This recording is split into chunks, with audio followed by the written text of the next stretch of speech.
छोटा सा लड़का होता है, उसकी माँ को पूछता है कि माँ पापा कब आएगा, माँ हैं मेरे पापा कब आएगा। उसकी माँ बोलती है कि अभी तेरा पापा नहीं आएगा। कि कहाँ गया। कि बेटा तेरा पापा तो शिव के चरण में चला गया है।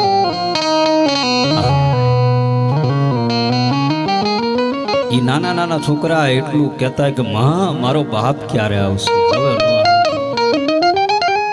ये यमुने ये छोड़ी हाल्या नाना मेरी बाल रे ओजी। ओहो हरे हरे ये हवे क्या रे मलेशु मारा मावतर रे।